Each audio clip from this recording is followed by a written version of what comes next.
He was a reclusive magnate, living in a luxurious penthouse, isolated by a cruel betrayal. She, a fragile young woman, 6 months pregnant, abandoned and without family, had just moved into the apartment next door. His initial irritation with his neighbor dissolved when he found her collapsed, and a dormant protective instinct compelled him to help her. What began as compassion soon transformed into an inevitable attraction, but both their pasts and the prejudices of an unforgiving society threatened to destroy the fragile peace they tried to build.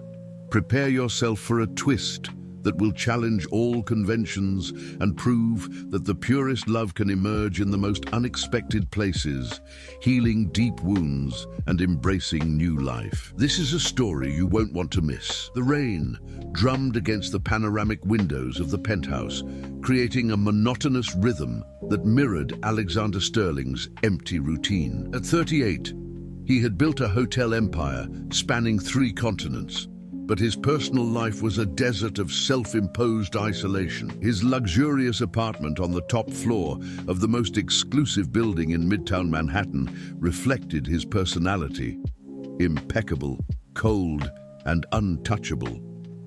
Alexander adjusted the cuffs of his Italian shirt as he watched the city's movement below. 5 years had passed since Isabella had betrayed him with his best friend on the eve of their wedding, taking with her not just his future plans, but also his capacity for trust. Since then, he had retreated into work and solitude, building invisible walls around his heart. His assistant had called 3 times that morning, reminding him of commitments he would fulfill with Swiss clockwork precision. Meetings, contracts, expansions. His life was reduced to numbers and strategies. The absolute silence of his penthouse was sacred, a sanctuary where no unwanted emotion could disturb him. Across town, on a crowded city bus that rattled along potholed streets, Sophia Hayes held her 6-month belly with one hand and braced herself against the rail with the other. At 25, her life had crumbled like a house of cards. The tiny apartment she'd managed to rent with her last savings was in the same luxurious building as Alexander's, but on a lower floor, an irony of fate she didn't yet grasp. Her tears had dried weeks ago, replaced by an iron determination to survive. Daniel, the baby's father, had vanished the moment he learned about the pregnancy, leaving only a cold message: "I'm not ready for this." Sophia's family, scandalized by the unwed pregnancy, had cut ties with her, forcing her to move to New York City in search of a fresh start. Carrying 2 heavy grocery bags and a box of baby medicine, Sophia struggled to climb the steps to the building's entrance. The doorman watched her with suspicion. She clearly didn't belong in this world of marble and crystal. Her simple clothes and the exhaustion etched on her face contrasted brutally with the surrounding luxury. In the elevator, Sophia leaned against the mirrored wall, breathless. The ride up to the 20th floor seemed endless. The baby shifted restlessly, as if sensing its mother's stress. She whispered words of comfort, promising that everything would be okay, even without fully believing her own words. Alexander awaited the elevator in the hall of his penthouse when the doors opened. He expected to find the space empty, as always, but encountered a young woman, clearly pregnant, pale and visibly exhausted. The heavy bag slipped from her hands the moment she tried to exit, spilling groceries across the marble floor. "I'm sorry, Sophia murmured, bending awkwardly to collect the scattered items. Dizziness hit her like a wave, forcing her to lean against the elevator wall. Alexander observed the scene for a moment, his first impulse being to ignore the situation and simply step into the elevator. It wasn't his problem, but something in the woman's expression of absolute vulnerability made him hesitate. When she swayed, he instinctively extended his arm to steady her. "Are you all right?" he asked, his voice rougher than he intended. Sophia looked up, surprised by the unexpected kindness. The man before her was imposing, dressed like someone who had never known financial hardship. His dark eyes were piercing, but there was something in them she couldn't decipher. Perhaps loneliness disguised as indifference. "I'm just a little dizzy," she replied, embarrassed. "Sorry for the trouble." Alexander collected the bags without hesitation, ignoring Sophia's surprise. "Do you live here?" "In 2003, she said softly. "I just moved in." The information surprised him. Apartment 2003 had been empty for months, and he couldn't imagine someone of her simple appearance being able to afford the rent. Even as the smallest apartment on the floor, it still cost a fortune. "I live in the penthouse," he said, indicating the floor above. "Alexander Sterling." "Sophia Hayes," she replied, trying to smile despite her exhaustion. The elevator reached her floor, and Alexander, surprising himself, followed her to the apartment door. Sophia fumbled in her bag for her keys with trembling hands, clearly embarrassed by the situation. "Thank you for your help," she said, taking the bags back. "I really didn't want to be a bother." Alexander studied her for a moment. There was something about this woman that awakened an instinct he had thought dead. The desire to protect, but it was also dangerous. Emotional involvement was forbidden territory in his carefully controlled life. "Be more careful," was all he said before heading back to the elevator. Alone in her empty apartment, Sophia leaned against the closed door and sighed. The encounter with her neighbor had left her unsettled in a way she couldn't explain. There was kindness behind that cold facade, but also a deliberate distance she recognized. The same she herself maintained to protect her wounded heart. As she put away her groceries, Sophia had no idea that her life and that of the mysterious man from the floor above were about to intertwine in ways neither of them could foresee. 3 days had passed since the elevator encounter, but Sophia found it impossible to forget the man from the penthouse. Alexander Sterling. She had researched the name online and was shocked to discover who her neighbor was. Photos of him at social events, always accompanied by stunning women, owner of a fortune she could barely comprehend. The contrast between their worlds was abyssal. Alexander, for his part, found himself inexplicably disturbed by the new neighbor's presence. The absolute silence of his penthouse had been broken by sounds from the apartment below. Light footsteps, the occasional creak of furniture being moved, and sometimes the muffled sound of crying that he pretended not to hear. His meticulous routine had begun to include involuntary pauses by the windows, watching Sophia return from work every afternoon, carrying bags too heavy for a pregnant woman. On Wednesday, Alexander hosted Helena Sterling, his mother, for their obligatory monthly dinner. At 62, Helena maintained the aristocratic elegance that had made her queen of New York high society for decades. "You need to get married, Alexander," she declared, cutting her salmon with surgical precision. 5 years is long enough to get over that business with Isabella. Camilla Davies will be at the charity gala next week. She's perfect for you. Traditional family, impeccable background. "I'm not interested," Alexander replied coldly, as he always did. "It's not about interest, darling. It's about responsibility. You need a suitable wife, someone who understands your world.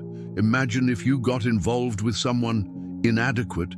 Some opportunist could destroy everything we've built." His mother's words echoed in his mind long after she had left. Someone inadequate.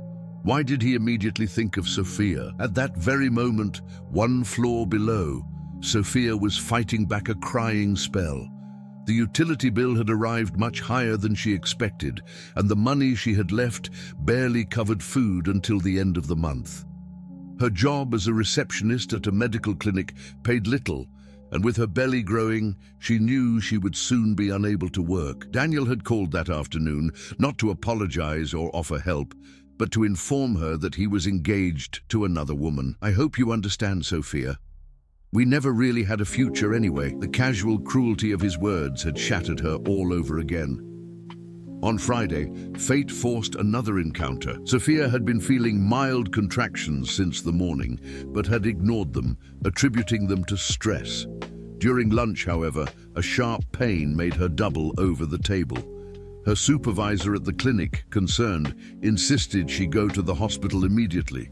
In the cab, the contractions intensified. Sophia clutched her belly, whispering desperate prayers. It was too early. The baby couldn't be born now. When she arrived at the building, she could barely stand. The doorman helped her to the elevator, but she knew she wouldn't make it to her apartment alone.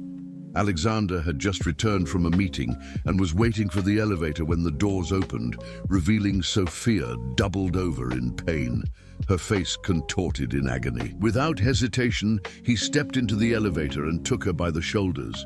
"What's happening?" "The baby." "It can't come now. It's too early," she gasped between contractions. Alexander felt something break inside him upon seeing the terror in her eyes. Without a second thought, he scooped her into his arms, ignoring her weak protests. "I'm taking you to the hospital." "I can't afford it. My health insurance." "That doesn't matter now." For the longest 40 minutes of his life, Alexander held Sophia's hand in the back seat of his car as the driver sped through the streets of New York City. She squeezed his fingers with desperate strength, and he found himself whispering words of encouragement he didn't know he possessed. At the hospital, as Sophia was taken for exams, Alexander found himself filling out forms as if it were the most natural thing to do. When asked about health insurance, he simply said, "She's a private patient. Bill everything to my account." Hours later, the doctor brought good news.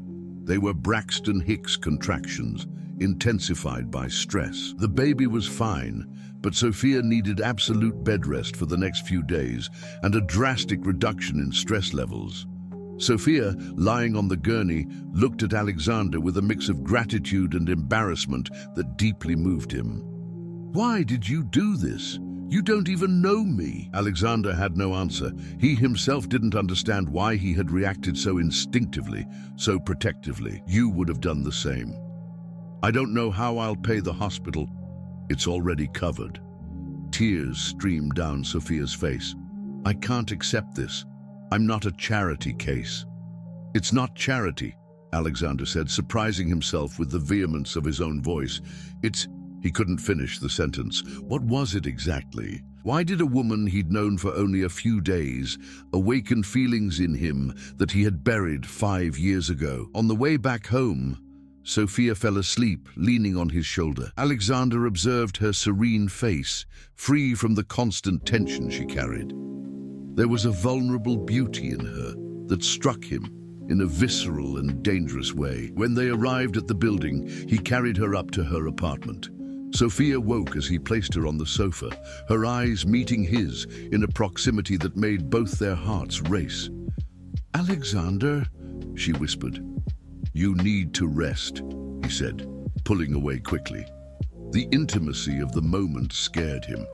"I can't miss work. I need to." "You will rest," he repeated firmly. "I'll take care of the rest." Before Sophia could protest, Alexander had already left, leaving her with more questions than answers. Why would such a powerful man care about her?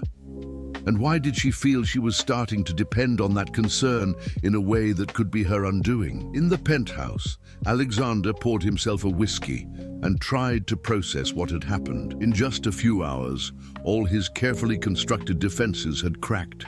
He had gotten involved, he had cared, he had felt genuine fear for another person's life. His phone rang. It was Helena. "Alexander, darling, I confirmed your presence at the gala. Camilla is looking forward to seeing you again." He looked in the direction of the floor below, where Sophia was probably fighting insomnia, worried about bills she couldn't pay. "Mother, I need to cancel." "Cancel? Why?" Alexander didn't answer. How could he explain that a pregnant woman in distress had awakened something in him he thought was dead forever? How could he admit that for the first time in 5 years, someone had managed to penetrate his defenses? In the apartment below, Sophia held the card Alexander had left on the table. "Any emergency, call me." On the back, he had written his personal number.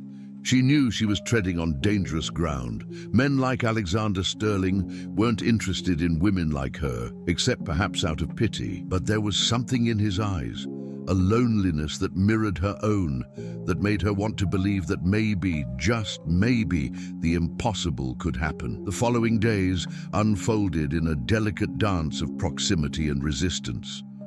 Alexander had discreetly hired a cleaning service to organize Sophia's apartment while she rested, and also arranged for her meals to be delivered daily. Sophia protested, but his gentle firmness accepted no argument. "You need to eat properly," he said, depositing bags from an upscale restaurant on her table. "The baby needs it." "Alexander, this has to stop," Sophia replied, but her voice lacked conviction. His kindness confused and terrified her at the same time. "I'm not your responsibility. It's not about responsibility." "Then what is it about?" He hesitated, avoiding her gaze. "I don't know." The raw honesty of his answer left them in silence. Sophia studied his face, noticing the lines of tension around his eyes, the way his hands involuntarily clenched when she looked directly at him. There were layers to this man she had barely begun to glimpse. During the week of forced rest, a strange routine established itself between them. Alexander started visiting her every evening after work, initially with the excuse of checking if she was following medical orders. But the visits prolonged, transforming into conversations that neither of them admitted to eagerly anticipating. Sophia discovered that, behind the imposing facade, Alexander possessed a sharp intelligence and a dry sense of humor that made her laugh for the first time in months.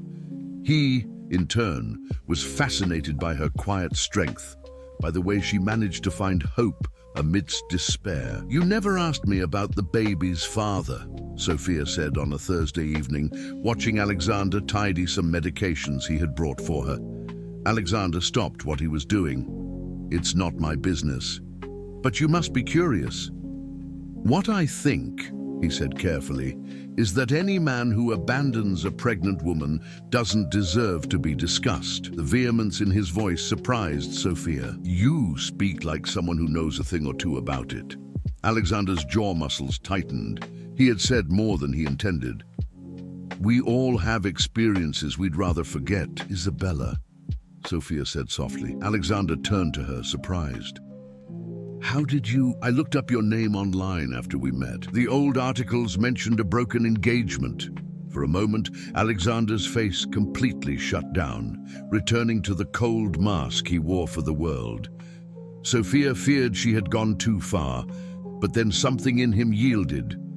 "She betrayed me with my best friend," he said, the words coming out like broken glass. "On the eve of our wedding, I found them together in our bed." Sophia felt her heart clench at the evident pain in his voice. "I'm so sorry. I had planned everything. The church, the honeymoon. I even bought a house for us. We'd talked about kids the week before." Alexander laughed bitterly. "What an idiot I was to believe someone could love me for who I am, not for what I have. Not all people are the same, Alexander." "No," he stared directly at her. "Then tell me, Sophia, if I were a doorman or a retail clerk, would you have accepted my help so easily? Would you have let me pay your medical bills?" The question hit her like a slap. Sophia opened her mouth to protest, but the words died in her throat. There was cruel truth in what he said, and both of them knew it. "This is different," she said finally. "Is it?" "Yes, because I didn't ask for any of this. You offered, and you accepted." "Because I was desperate." The words came out louder than she intended. "Do you think it's easy for me to accept your help? Do you think I don't feel humiliated every time you show up here with expensive food and medicine that costs more than I earn in a month?" The intensity of her response silenced him. Sophia stood up awkwardly from the sofa, her belly making her movements cumbersome. "You want to know the truth about me, Alexander? I come from a family that disowned me because I got pregnant out of wedlock. My father called me a tramp and told me never to set foot in his house again. My mother pretended I didn't exist. The man I loved, who said he loved me, ran off as if I were a contagious disease." Tears streamed down her face, but she continued, her voice trembling with emotion.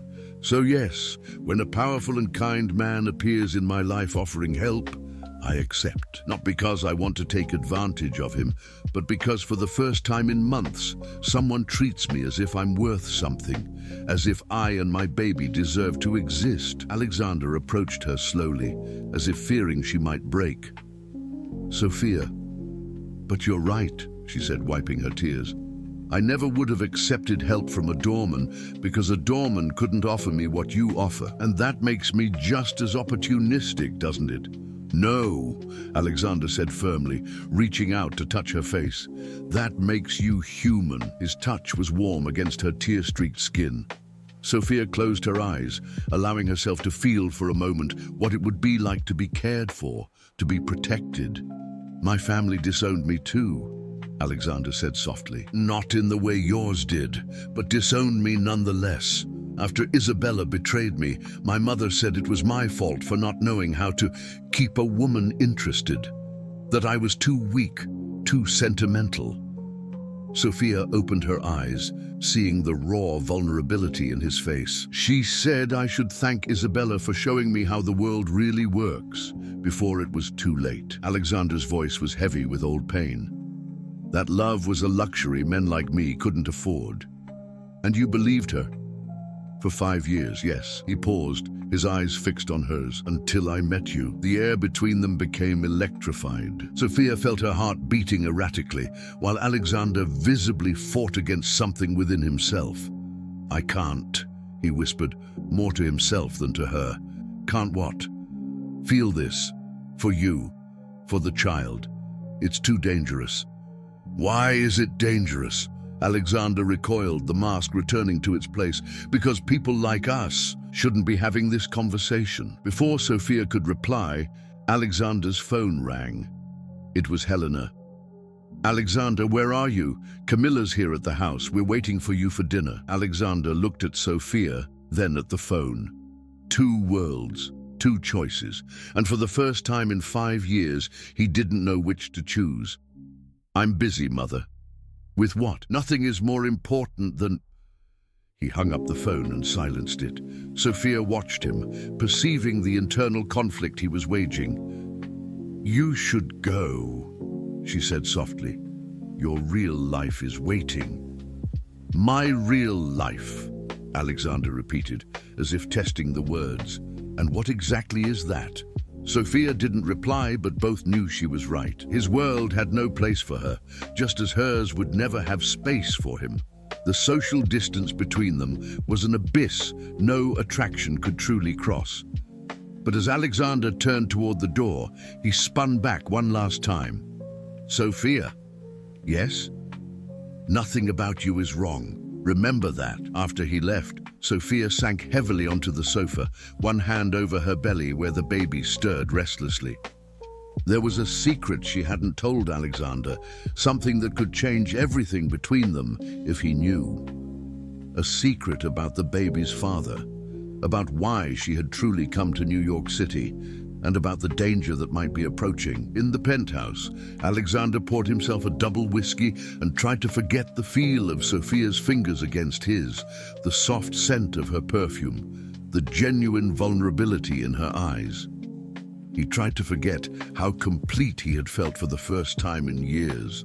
But there was something about Sophia that he still didn't know, something she hid behind that facade of fragility. And deep down, a part of him suspected that when he discovered the truth, it could destroy any chance they had of being together. The discovery came by chance, as the most devastating revelations often do. It was Sunday morning when Alexander went down to the parking garage to retrieve some documents from his car and found Sophia being cornered by 2 men in dark suits beside a black sedan. You know very well why we're here, Sophia, one of them said, his voice low but menacing. Marcello doesn't like to be ignored. Sophia clutched her belly protectively, her face pale with terror. I already told you I don't know anything. Daniel never told me about his business. Your pregnancy was very convenient, wasn't it? Right around the time your little boyfriend decided to disappear with the boss's money, Alexander felt his blood run cold. Marcello Santana, he knew that name, one of the country's biggest money launderers, linked to international trafficking. What did Sophia have to do with that?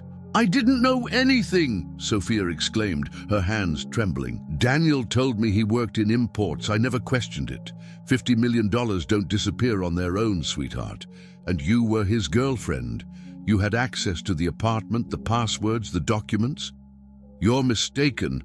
Marcelo thinks not, and he wants to know where the money is, or where Daniel is." The second man moved closer, his hand lightly touching Sophia's belly. "It would be a shame if something happened to the baby because of Mommy's stubbornness." That's when Alexander intervened. "Is there a problem here?" His voice cut through the air with natural authority. The two men turned, quickly sizing him up. Alexander Sterling was known even in the darkest circles of New York, too rich to be intimidated, too powerful to be ignored.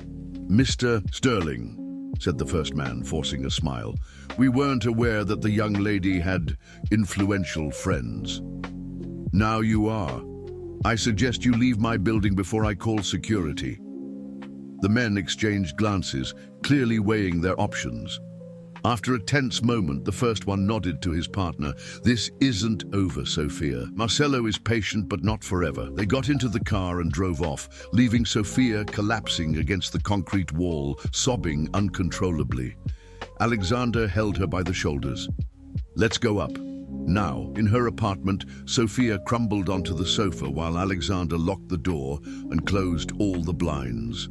The terror in her eyes was genuine, as was the tremor in her hands. "You're going to tell me everything," Alexander said, his voice controlled but relentless. "And don't lie. Not now." Sophia took a deep breath, knowing there was no escaping the truth anymore. "Daniel, he wasn't who I thought he was," she began, her voice broken. "I met him a year ago at a party. He was charming, attentive, said he worked with electronics imports. He seemed perfect." Alexander sat across from her, waiting. "He took me to expensive restaurants, bought me clothes, said I was the woman of his life. When I got pregnant, I thought we'd be together forever." Tears streamed down her face. But then the strange call started, conversations in another language that he'd cut short when I walked in. Sudden trips he wouldn't explain. "And you never questioned it." "I was in love, blind." Sophia wiped her face. "One night I woke up and he wasn't in bed. I went looking for him and found him in the living room, counting huge piles of cash. When he saw me, he was furious. He told me if I told anyone anything, he'd kill me." Alexander felt the rage build in his chest. The next day, he was gone. He just left a note saying he had to travel for work.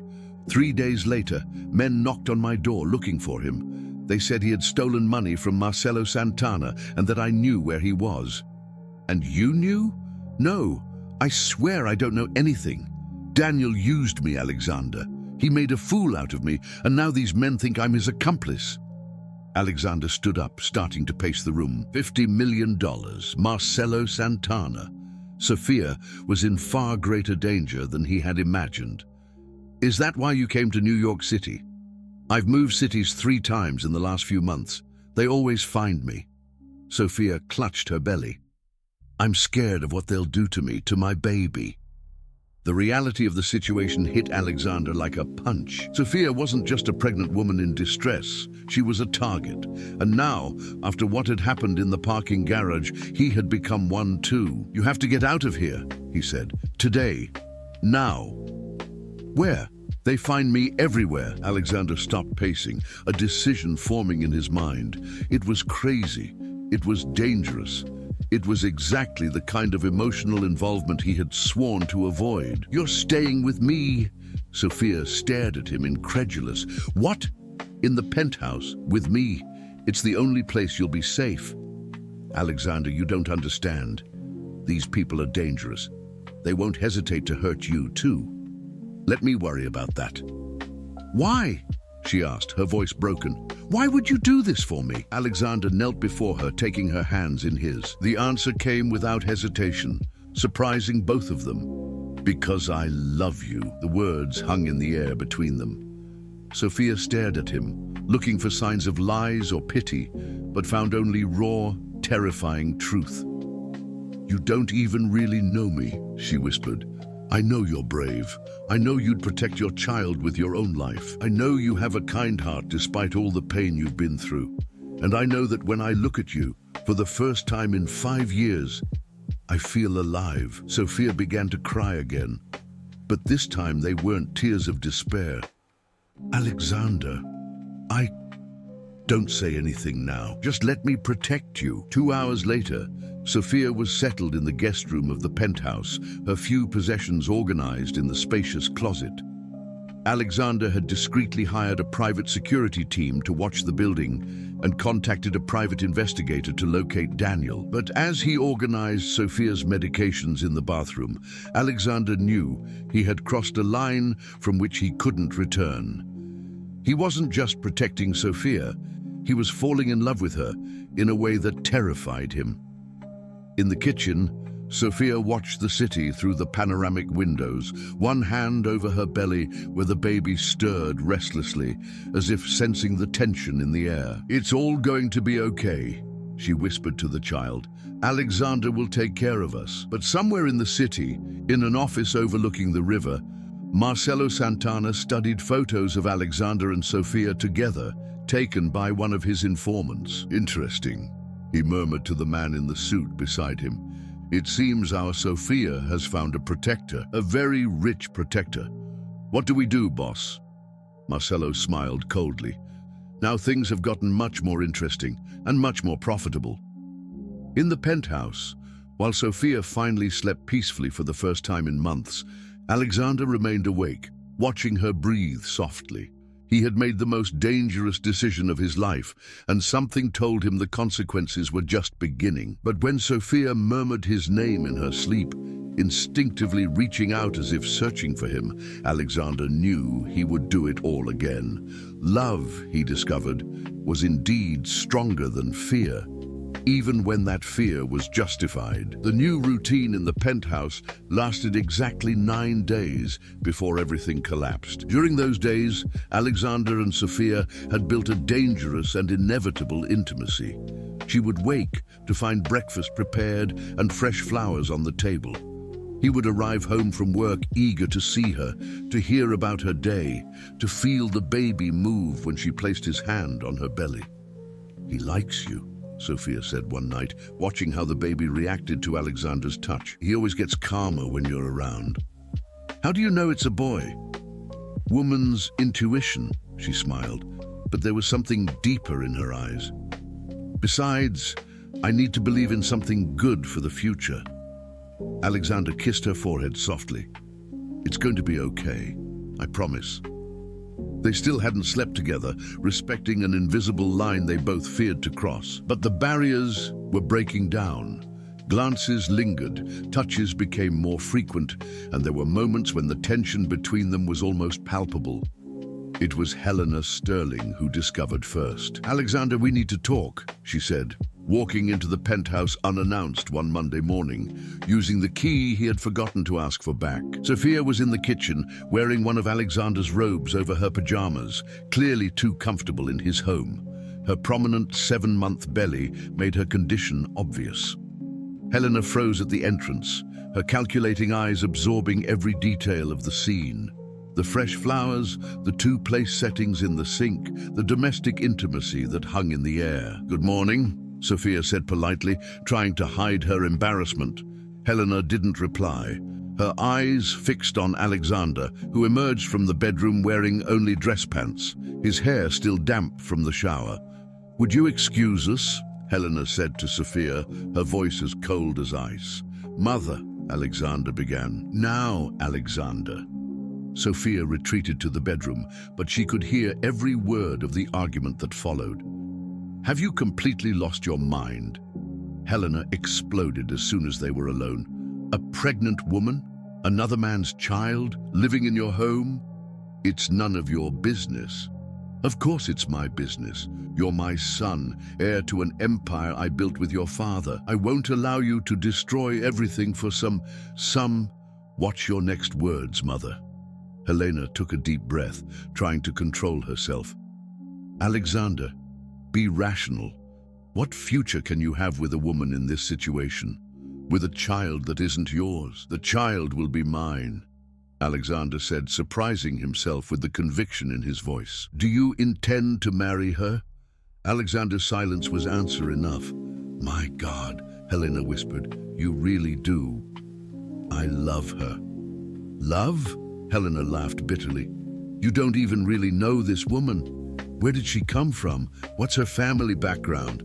How did she afford an apartment in this building? Why is she alone and pregnant? The questions hit Alexander like bullets. He knew some answers, but not all, and he realized with a growing coldness in his stomach that his mother knew more than she was saying. What did you find out? He asked slowly. Helena smiled triumphantly. I hired a private investigator as soon as I saw her here for the first time. Sophia Hayes is not who you think she is. In the bedroom, Sophia leaned against the door, her heart pounding. She had dreaded this moment since she moved into the penthouse. Her ex-boyfriend is Daniel Santos, a criminal wanted by federal authorities for money laundering and racketeering. $50 million disappeared under his supervision. Sophia lived with him for over a year. I already know that, Alexander said, but his voice sounded less convinced. You do? Then you must also know there's an ongoing investigation and that Sophia is considered an accomplice. She's being sought for questioning. Alexander felt the world spin. That's not true. It's not? Helena pulled a folder from her purse. Official documents. Photographs of them together at upscale nightclubs, traveling abroad, her wearing jewelry worth $200,000. An innocent woman wouldn't have access to that kind of luxury. The photos were devastating. Sophia radiant beside Daniel on yachts, at exclusive restaurants, always wearing expensive clothes and jewelry. She didn't look like the fragile, helpless woman Alexander had known. There's more, Helena continued relentlessly. Her family didn't disown her because of the pregnancy. It was because they discovered her boyfriend's criminal activities. Her father is a federal judge, Alexander, a man of integrity who wouldn't tolerate his daughter's association with a criminal. Every revelation was a stab. Sophia had lied to him about almost everything. And then there's this. Helena showed a photo that made Alexander's blood run cold. Sophia entering a bank in Zurich, alone, carrying a briefcase. The date was 3 weeks before she appeared in New York City. $50 million don't disappear on their own, son. And a desperate pregnant woman would be the perfect person to transport the money out of the country without raising suspicion. Enough, Alexander said, but his voice was weak. She's using you, Alexander, just like Isabella did.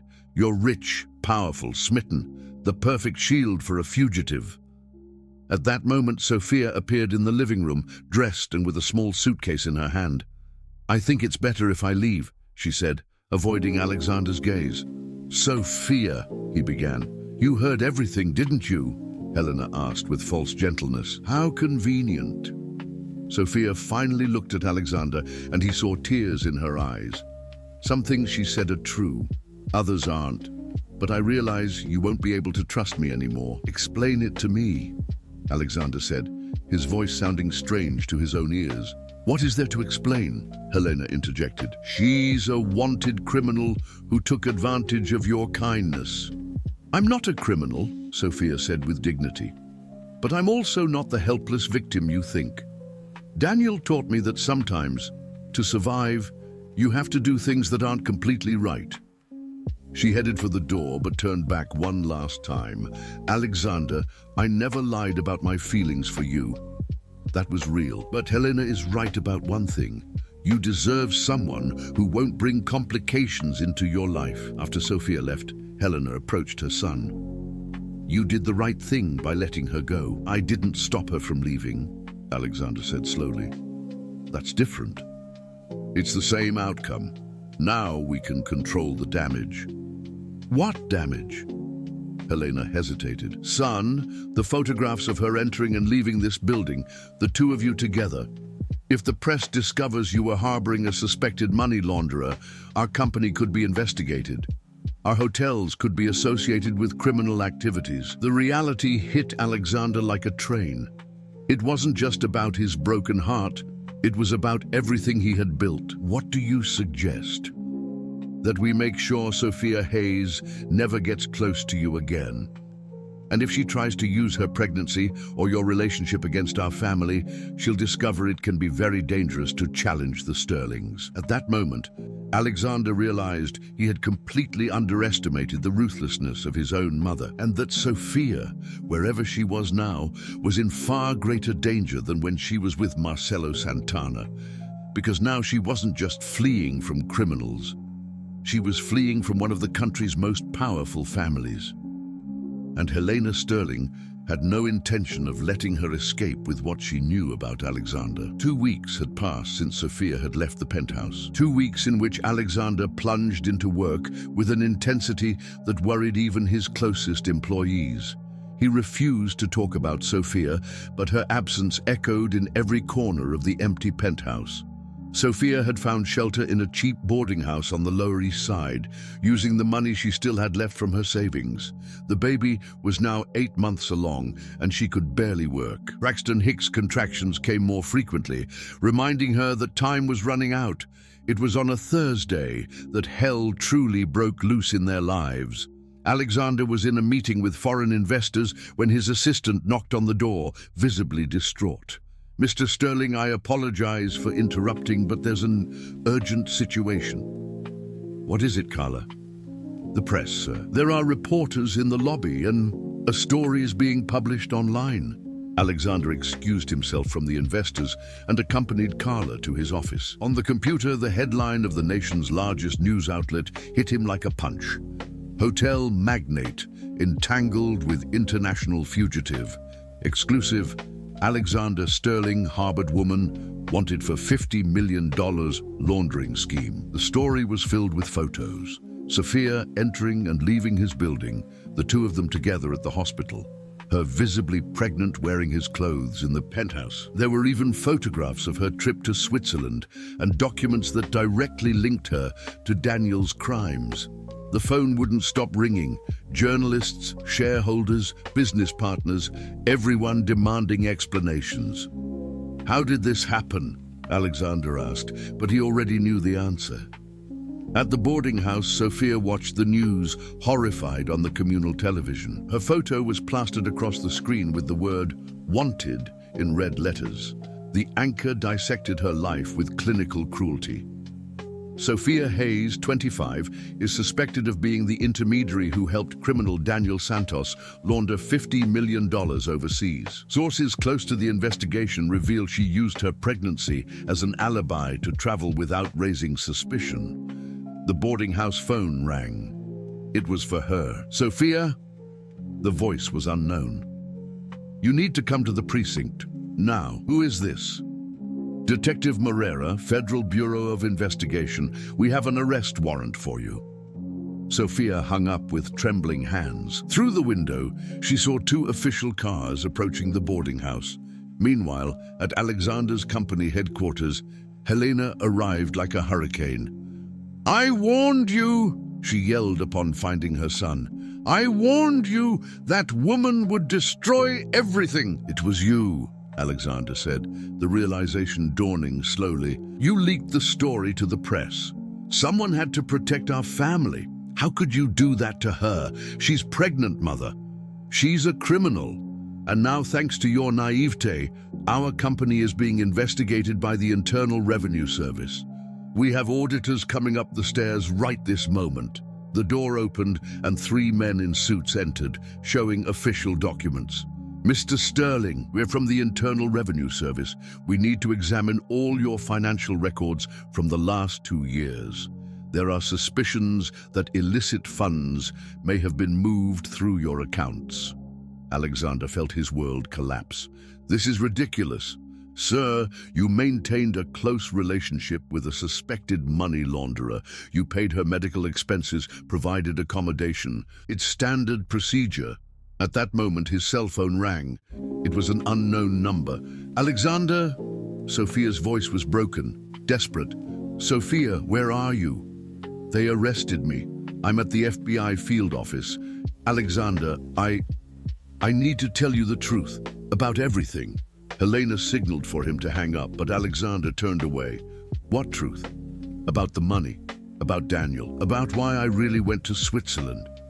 Sophia took a deep breath. I knew he was a criminal. Not from the start, but I found out a few months before you met me. Alexander felt his heart stop. When I found out I was pregnant, I confronted Daniel about the money.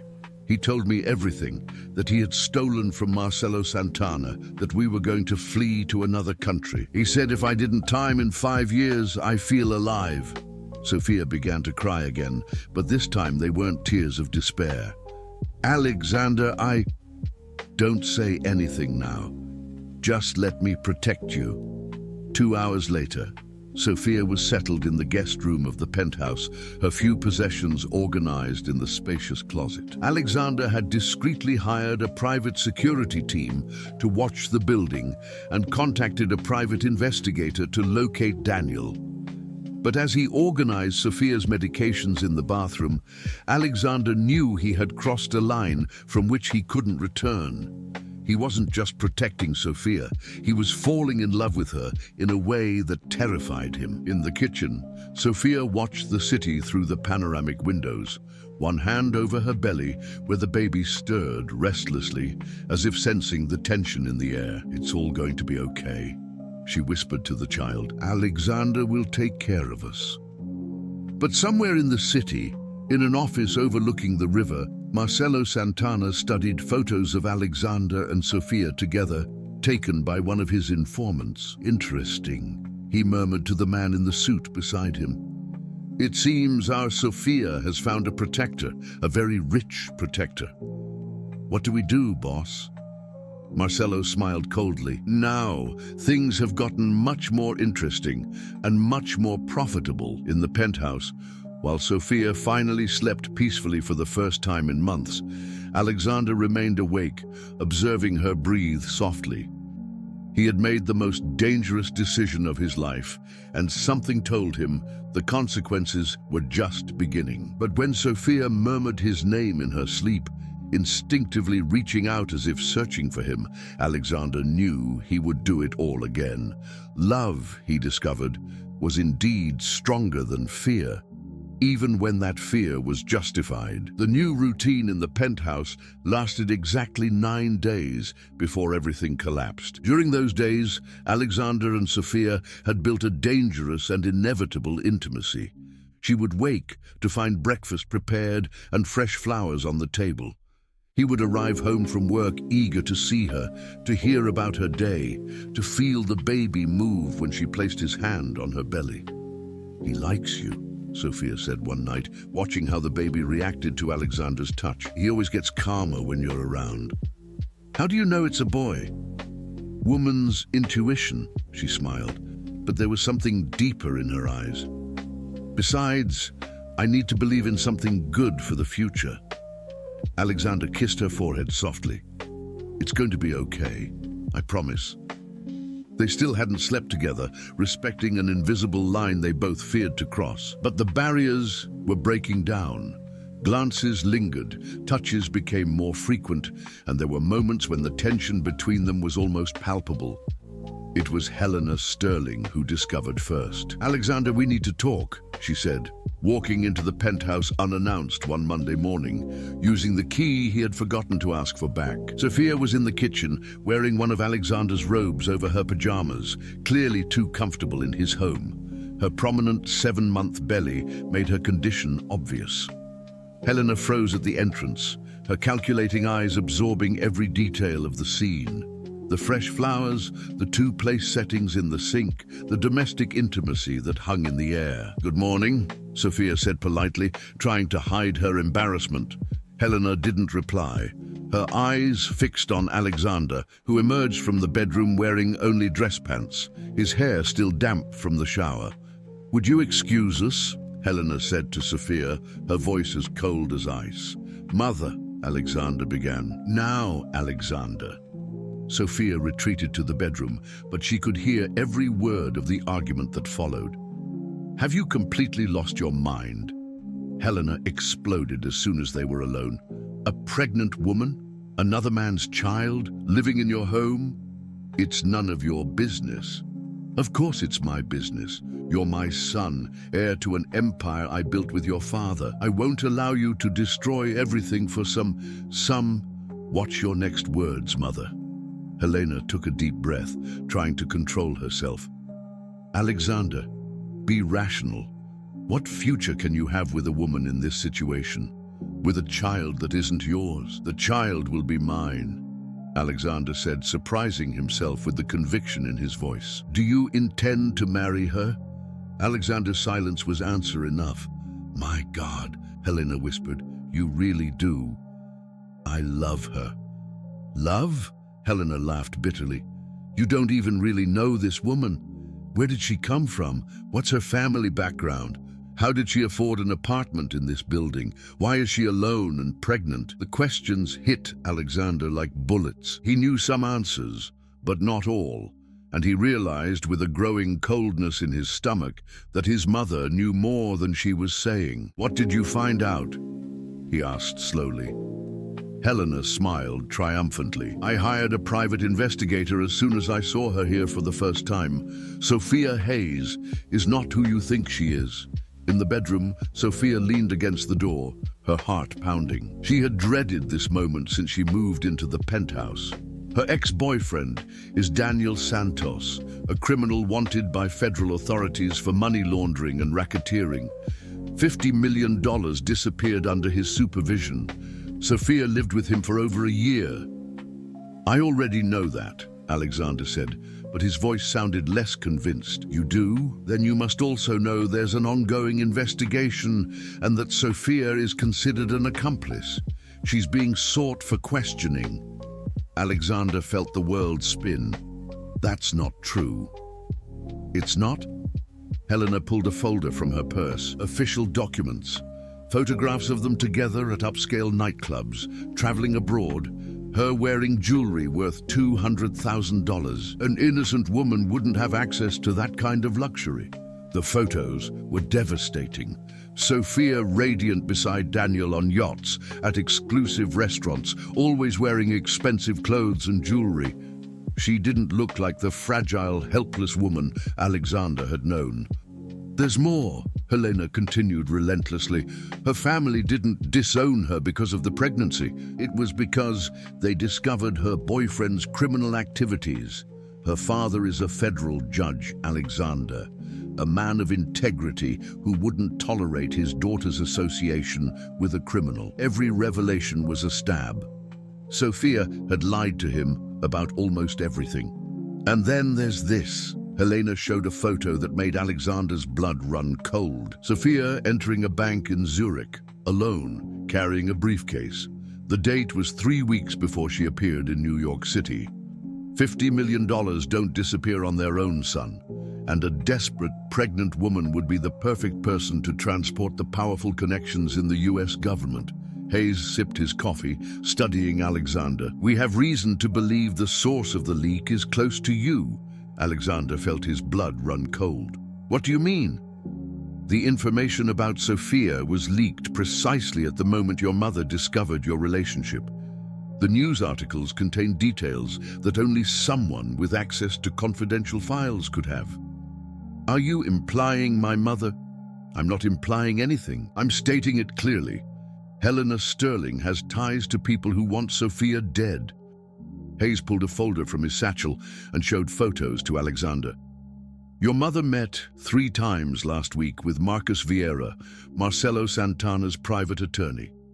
They think we don't know, but we've been investigating the Sterling family for months.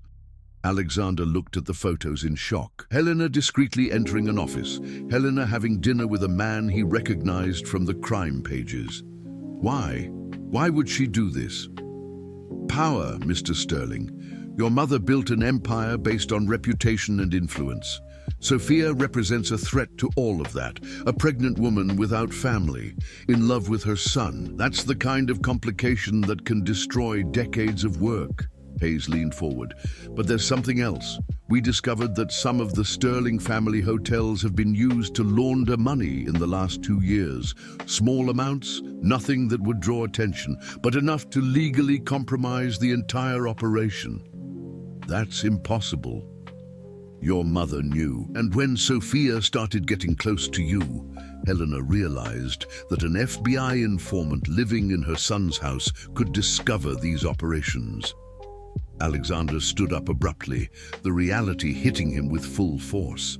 His own mother had used the company's criminal connections to destroy Sophia. I need to get her out of there. You can't do this alone. Sophia is being held in protective custody, but in reality, she's being isolated so she can't speak with the right authorities. Hayes also stood up. But if you're willing to cooperate with us, I'll do anything, even if that means testifying against your own mother. Alexander didn't hesitate, didn't? Yes. 2 hours later, Alexander was back at the company headquarters, but this time he wasn't alone. Hayes and 2 other federal agents accompanied him, along with a federal prosecutor and a federal judge with a search warrant. Helena was in her office on the phone when they entered. "Excuse me, I need to hang up," she said, her eyes widening as she saw the official entourage. "Helena Sterling," the prosecutor said, "you are under arrest for obstruction of justice, conspiracy, and money laundering." As they read her rights, Helena looked at Alexander with a mix of shock and betrayal. "You did this to me, your own son." "You tried to kill the woman I love," Alexander replied, his voice cold as ice. "And the baby she's carrying." "I was protecting our family." "You were protecting your crimes." At that moment, Hayes' phone rang. It was an urgent call from the hospital. "Sophia went into labor," he said to Alexander. "It's premature. They don't know if she or the baby will survive."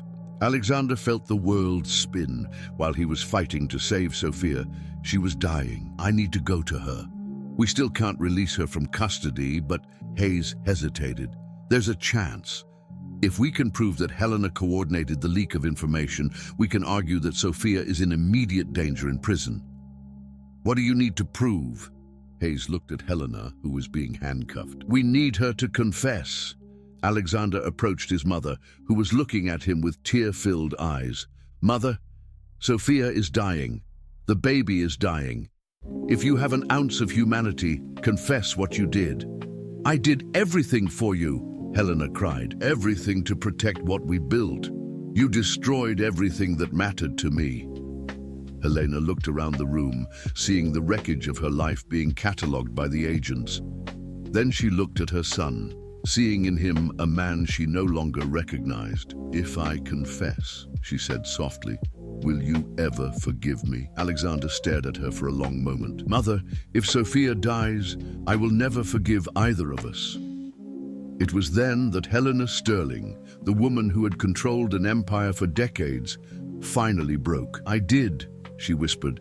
"I leaked the information. I knew she was an informant and I told Marcus Vieira. I just wanted her to disappear from your life." Hayes recorded every word. In minutes, they were rushing to the hospital, a court order in hand to release Sophia immediately. But as they rushed through the streets of New York City, everyone knew that it might be too late. Sophia was fighting for 2 lives, and Alexander still didn't know if he would arrive in time to save them. The Federal Penitentiary Hospital was in an uproar when Alexander arrived with the FBI agents and the court order. The sirens of the monitors echoed through the corridors as a medical team rushed to the room where Sophia fought for her life. "She's having a severe hemorrhage," the doctor explained quickly to Alexander. "We need to perform an emergency C-section, but the baby is only 8 months. The chances—" "Do everything possible," Alexander interrupted, holding the documents that officially released Sophia. "And take those handcuffs off her. Now." Agent Hayes showed the order to the guard in charge. "Sophia Hayes is under federal protection. Remove all restrictions immediately." When Alexander finally entered the room, he found Sophia conscious but extremely pale, her eyes glazed with pain and medication. "Alexander," she whispered, as if she couldn't believe he was there. "I'm here," he said, taking her free hand. "I came to get you. The baby, he's coming too early. It's all going to be okay, I promise." Sophia tried to smile, but another contraction made her groan in pain. "Alexander, I need to tell you about what your mother said." "I know everything," she confessed. Alexander kissed her forehead softly. "You don't need to hide anymore. You don't need to run anymore. It's over." Tears rolled down Sophia's face. "I'm so sorry for lying. About the money. About Switzerland. You were protecting an investigation. You were being heroic, even if I didn't understand it then. But your family, your company, none of that matters if I don't have you." At that moment, the doctor intervened. "We need to take her to surgery now." As Sophia was wheeled to the operating room, Alexander found himself in a makeshift waiting area, surrounded by the FBI agents and a man who had just arrived. A grey-haired gentleman with an imposing demeanor who approached him with determination. "You must be Alexander Sterling," the man said, extending his hand. "I'm Edward Hayes, Sophia's father." Alexander immediately stood up. "Mr. Hayes, You saved my daughter," Edward interrupted him. "When I found out Helena Sterling had leaked her identity, I thought it was too late. But you didn't give up on her." "I love her, sir." Edward studied Alexander's face for a long moment. "Sophia told me, in the call we managed to make a few hours ago. She said you took care of her when she had no one, that you offered protection when she was in danger, that you made her feel valued when the whole world had abandoned her. She did the same for me. You know she'll need protection for a long time still. Marcelo Santana is still at large. There are people who will want revenge on her for what she did. I'll protect her forever if she'll let me." Edward smiled for the first time. "Then you have my blessing." 4 hours passed. 4 hours of pure agony, where Alexander paced the waiting room like a caged animal, while Edward prayed silently and the federal agents coordinated security. Finally, the doctor appeared, still in surgical scrubs. "How are they?" Alexander asked before the doctor could even speak. "They?" The doctor smiled. "You have a daughter, Mr. Sterling. Small, but with very strong lungs. Sophia is well, tired, but well." Alexander collapsed onto a chair, the relief so intense that his legs could no longer support him. "Can I see them?" "In a few minutes. They're being transferred to a private room on the VIP floor, courtesy of the FBI." The doctor winked. When Alexander finally entered the room, Sophia was awake, holding a small pink bundle in her arms. She looked up as he approached, and the smile she gave him was more radiant than the sun. "I want to introduce you to someone," she said softly. "This is Isabella." Alexander paused. "Isabella? It's a beautiful name," Sophia said, "and I thought maybe it was time for you to have good memories associated with it." Alexander approached slowly, looking at the baby's perfect little face. She was tiny, but her eyes were open, watching him with curiosity. "She's perfect," he whispered. "Want to hold her?" With trembling hands, Alexander took the baby into his arms. Isabella immediately calmed down, as if she recognized his voice, his presence.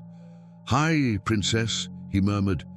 "I'm Alexander, and I'm going to take care of you and your mommy forever." Sophia watched him, her heart overflowing with love. "Alexander." "Yes? Marry me?" He looked at her surprised. "You should be resting, not proposing to me. Is that an answer?" Alexander carefully sat on the edge of the bed, still holding Isabella. "Sophia Hayes, I've loved you since the first day I saw you in the elevator. You taught me that love is worth any risk, any sacrifice. So yes, I'll marry you. Today, tomorrow, whenever you want." Sophia laughed, tears rolling down her face. "How about in 6 months, when Isabella's bigger and I can wear a decent dress?" "Perfect." At that moment, the door opened and Edward entered, followed by Agent Hayes. "How are my girls?" Edward asked, approaching the bed. "Grandpa, meet Isabella," Sophia said, radiant with happiness. Edward held his granddaughter with the expertise of someone who had raised children before. "She's beautiful, just like her mother." Hayes approached Alexander. "I have some news.